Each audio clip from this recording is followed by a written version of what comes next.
Welcome to today's episode, an unplanned episode, and you may be thinking, why is it dark out? Well, it is late, and what I mean by late, it is past 9 o'clock, and I am working on the IS300. Ben called me, and he was like, hey, do you want to sleep tonight? And I'm like, I sleep every night, and he's like, how about you don't sleep tonight, and you come over and work on your fucking car? So here I am. I guess let's get this thing going.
Hey, what's up, guys? Here we are the next day. It was a long night. Long night.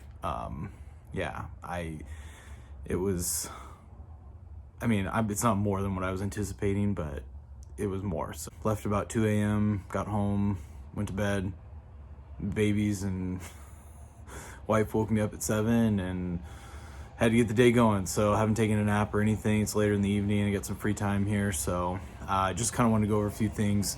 Main of which why this is taking so long is when I put that Borg Warner turbo in, there were some things with some fitment issues and everything was a little tight, so we've been modifying and changing and fitting, and so putting these last few things back together just is like, it's that last 10% that just takes forever. So the fuel return, that seems to be, somewhat okay.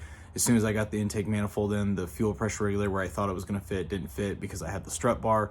So now I've got to make a new bracket to get the fuel pressure regulator to fit where I want it so it's visible so I can see the gauge. So it's like, when you start modifying so many things, it just keeps changing more and more and more, and you mess with one thing and it messes with 3 other things. So anyways, moving forward, we're getting really close. We got a ton of the stuff done. I will apologize to Ben. I think he's getting firsthand on my OCD and cleanliness, and I was going for this OEM plus look with it. I wanted all the emission stuff to be there. I don't care if it works. I just want it to be there so it looks like an OEM fitment. And when you start adding more and more, it's just getting so crammed and packed in there. So I went ahead, removed the evaporator, charcoal canister, all the piping, tubing, the vacuum switching valves, all that crap. We just yanked it out. So it's made it a hell of a lot better. And once I get the return line and everything, that's gonna be the major thing. I gotta figure out how to route the line for the fuel all the way back. And then once we figure out that, it's just down to just kind of a few other little nut and bolt things. And we're close. So, like I said before, you watch some of the previous videos of me tearing everything down, you can get an idea of what the tear down is. Putting it back together is more or less the same, but it's just finicky. And it's partly because I'm like, oh, let's paint this, let's change that, let's bend this, let's modify that. So putting it back together takes way longer. Spent probably a good 5 hours working on it. Main of which, when me and Ben are in the garage, we just end up talking a lot too, so that was a lot of it. So trying to film and make sense of what we're trying to do here, it's hard. So I just put together a time lapse there that you just watched, and kind of get an idea that hopefully there's some of you out there that have still been following from the beginning and are excited to see this IS300 back up and running. I'm super excited to get this thing running. So we're really close, and I'm hoping this next part, we're gonna get all the boys together, kind of hopefully do this ceremonial first start, and hopefully, fingers crossed, everything goes good. So welcome back, guys. Today, another late night. I guess this is part 3 here of the saga of getting this freaking thing running. So Ben was busy. He wasn't able to come out here, so I'm just out here by myself, but don't have a whole lot to do, so we're just going to button up a few things. Wastegate, the return fuel line, boogered up the wastegate V-band clamp, so I had to cut the threads off, re-welded on a new bolt, smoothed it out, got everything fastened, and I think we got something that's going to work. I know it was kind of dumb. I should have just bought a new clamp, but I didn't like how the nut for the V-band worked, and it looked like that's what happened is once it gets hot and heated, it like disforms, and I think that it kind of went egg shape, and I think that's why it boogered up when we had to remove it. So anyways, down to the last few things here, get everything buttoned up, and fingers crossed, hoping for the best. Well, let's get at it. So one thing that I ran into, I had seen this on like an old forum of a guy that used an existing little hole there, drilled tap, put a stud in, and I was going to mount the bracket here to the manifold for the fuel pressure regulator here. And I got my line, everything mounted there to the fuel rail and got everything there. Well, the thing that I did not totally pay attention to is the strut bar, which the guy that was on the forum that had posted the photos and showed that it fit, well, it fits perfectly without a strut bar. And I really don't want to try and modify the strut bar or get rid of it or change it. So what I think I'm going to do is try and find and see if I have a bracket. Obviously that fits way better there.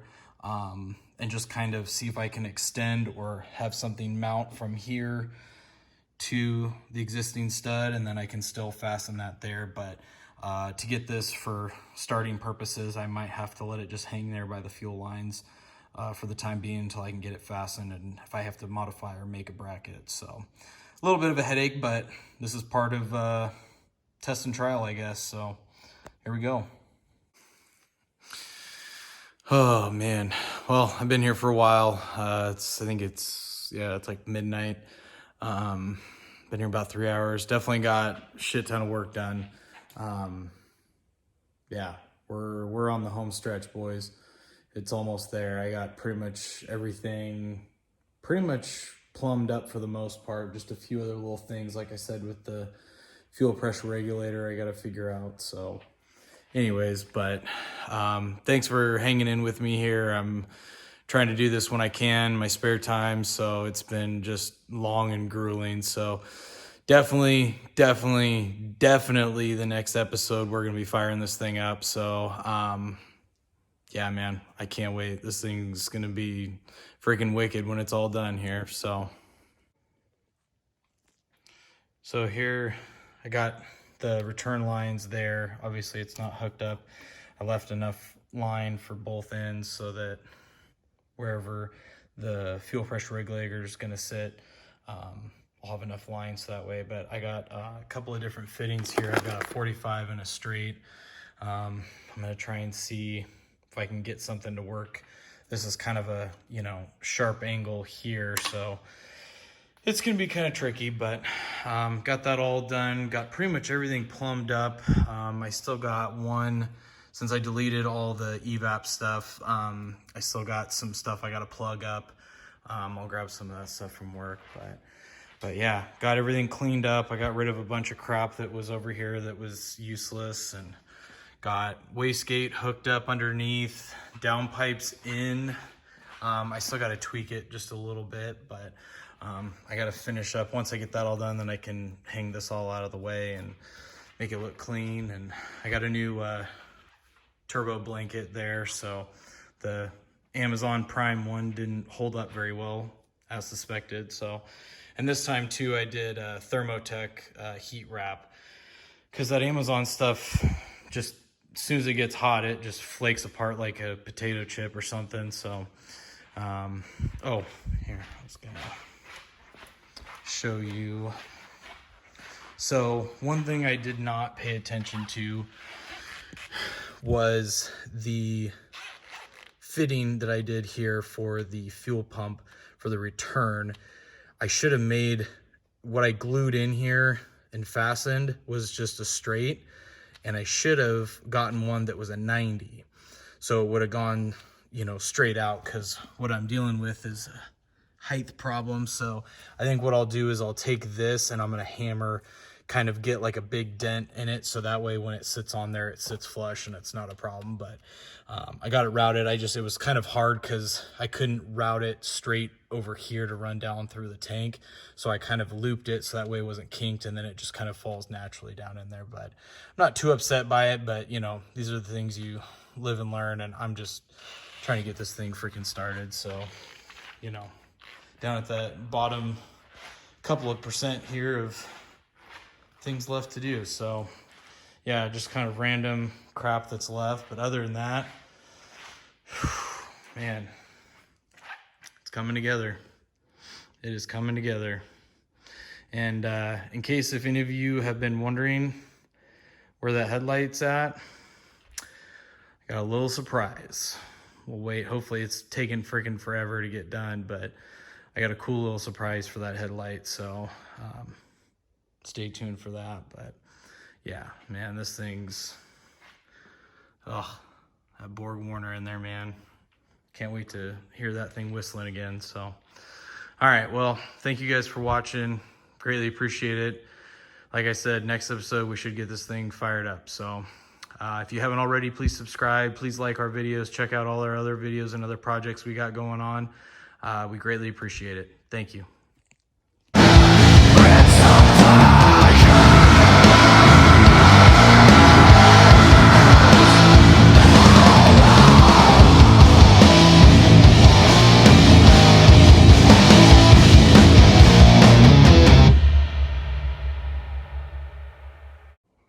So you couldn't have left any of the fucking keys in any of these cars for me, huh? Thought we were friends, bro.